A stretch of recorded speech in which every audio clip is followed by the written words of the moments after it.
তুমি চতুর্মুখী দুর্বল, খানার বেলায় দুর্বল, ঘুমের বেলায় দুর্বল, মেধার বেলায় দুর্বল, দুনিয়ার লাইনেও দুর্বল, তুমি আখিরাতের লাইনে দুর্বল। এখন যদি তুমি জান্নাতের পথে চলতে চাও, একা একা চলা যাবে না, তোমার সাহায্য নিতেই হবে। সাহায্য ছাড়া চলার কোনো রাস্তা নাই।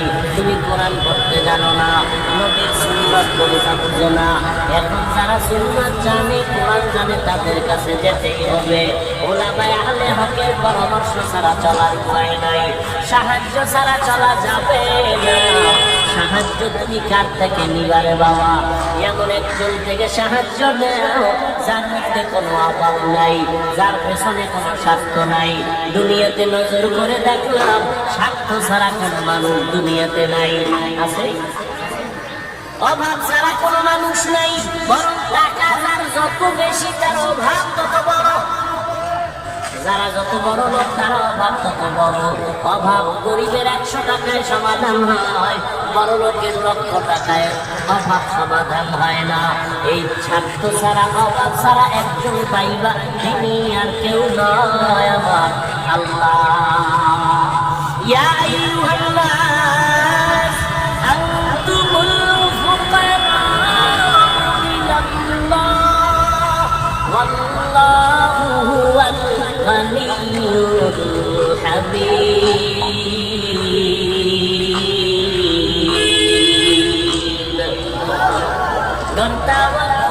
মিকুনি হার সবহসাম মিরাসানা রেস্তে তু আজলামাকা।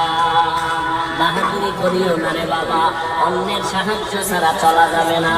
দোয়াও কিন্তু একটা সাহায্য, দোয়াও সাহায্য, সাহায্য ছাড়া চলা যাবে না। মা বাবায় দোয়া করে, এর সাহায্যে আমরা বড় হয়েছি।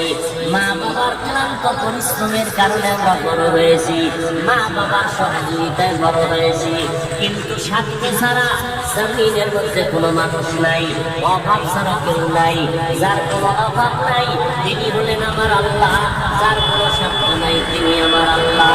এরে বান্দা, নিজের বড় মনে করলে ধ্বংস অনিবার্য। আল্লাহর এক বান্দা বড় আবেদ, আমার নবী সাহাবায়ে কেরামদের ঘটনা শুনাইতেছেন। বড় আবেদ, বনি ইসরাইলের ভেতরে নাম বড়, নাম ডাক বেশি, এত ইবাদত করতেছে। একদিন সিদ্ধান্ত নিয়ে নিল, ঘরের মধ্যে থাইকা ইবাদত একুরেট হয় না, মানুষের সাথে চলাফেরা, মানসিকতা নষ্ট হয়ে যায়। সিদ্ধান্ত নিয়ে পাহাড়ের বিউটিতে কিনারায় চলে গেল। পাহাড়ের উপরে উঠা ছোট্ট একটা রুম বানাইয়া ওইখানে আল্লাহর বান্দা ইবাদত করে।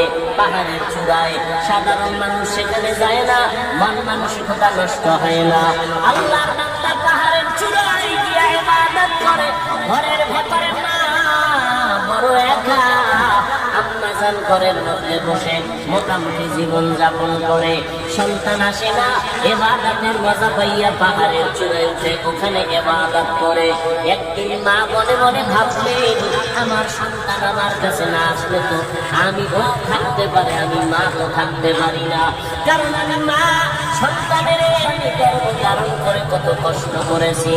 মা সিদ্ধান্ত নিল, আমি হেঁটে হেঁটে পাহাড়ের কিনারায় যাইয়া আমার বাবার চেহারাটা দেখে কলবের সান্ত্বনা দিব।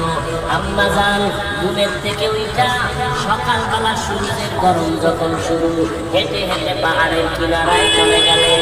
আল্লাহর বান্দা আবেদ পাহাড়ের চূড়ায় ইবাদতখানায় নামাজ পড়ে আর আল্লাহর সিজদা দেয়।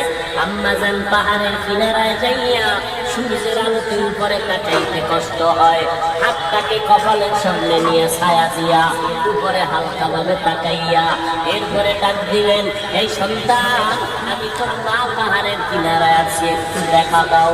আমি মা তোমার চেহারাটা দেখা